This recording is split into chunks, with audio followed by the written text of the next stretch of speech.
Washington, Democrats want to tax the richest people in America to help pay for new programs like paid leave, tax cuts for parents, and health care for seniors and poor people.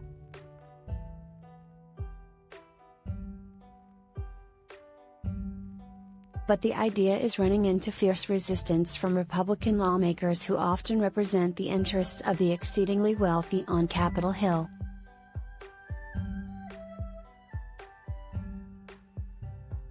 A proposal from Senator Ron Wyden, D.R., targets investments, such as stocks, held by billionaires.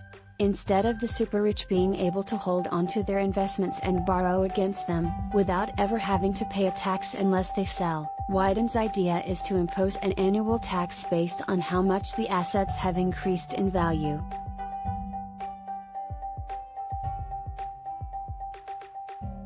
Republicans want billionaires' assets to be left alone because, they argue, the tax may not be easy to implement.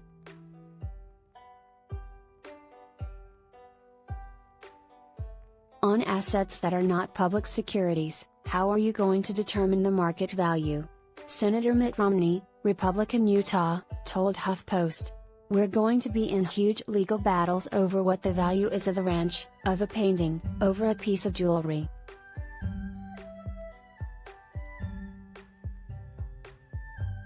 Wyden says he plans to release more details this week about his billionaire's income tax, which he said would only affect roughly 700 billionaires. He told HuffPost the tax would only apply to people who own more than $1 billion in assets or who earn more than $100 million annually for 3 consecutive years.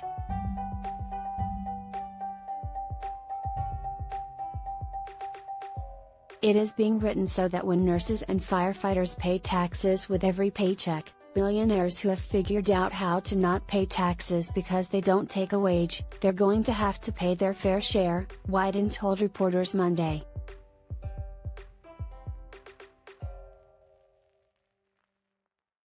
The wealthiest 400 billionaires paid an effective tax rate of just 8.2% from 2010 through 2018, according to a September analysis by economists at the White House Council of Economic Advisers and the Office of Management and Budget.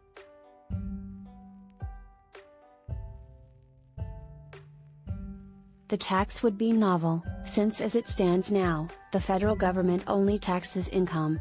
The wealthiest Americans pay much lower effective tax rates than everyone else thanks to lower rates for capital gains, the increased value of an investment when it's sold, and the wealthiest families can avoid even those lower rates completely when the people who hold the assets bequeath them to their children after they die.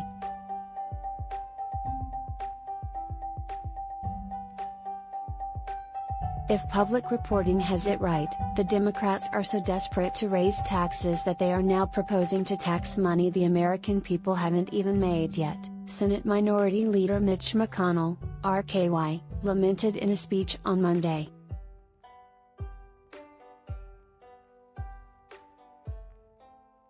Yes, you heard me right, he went on. So much for the quaint idea that you had to actually make money first before the IRS could tax it. Now Democrats want to tax money you haven't even made yet.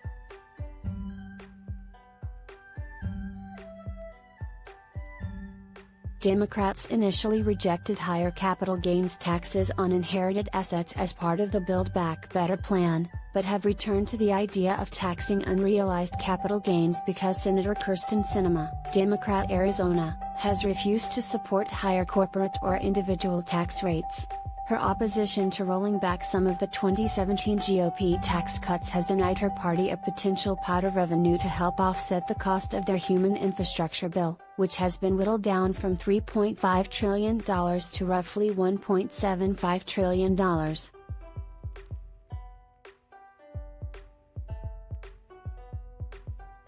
Republicans generally oppose higher taxes on anyone, but have focused their arguments against the Build Back Better tax plan on elements that might violate President Joe Biden's pledge not to increase taxes on households earning less than $400,000 annually. Still, they're not hesitating to dump on the billionaire tax.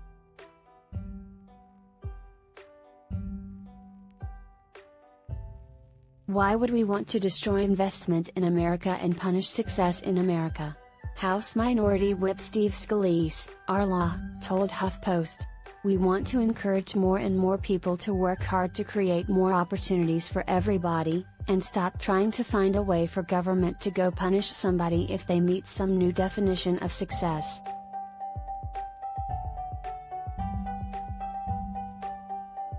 Some Democrats are also uneasy with the billionaire tax proposal. A few have argued it would be simpler and more efficient to raise individual and corporate rates, as they proposed in a House version of the bill.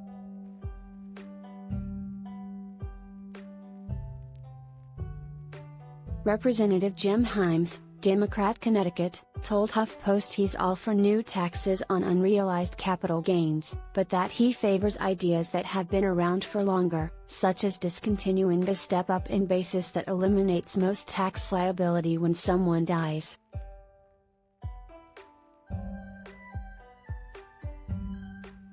There's just so many simple things that apparently we can't get consensus and the party to do, so we're left with this idea that we're going to tax unrealized gains, Himes said. Does that mean that when you have an unrealized gain in year 1 and you have an unrealized loss in year 2, that the IRS is going to spend a lot of time making you whole? I mean, it just feels to me like not a lot of money, and very challenging to implement.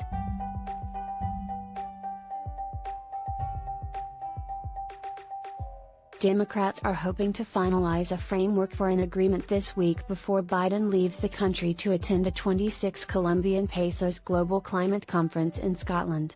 A deal on climate provisions in the bill would give Biden something tangible to point to as evidence of the U.S. taking the growing threat of climate change seriously.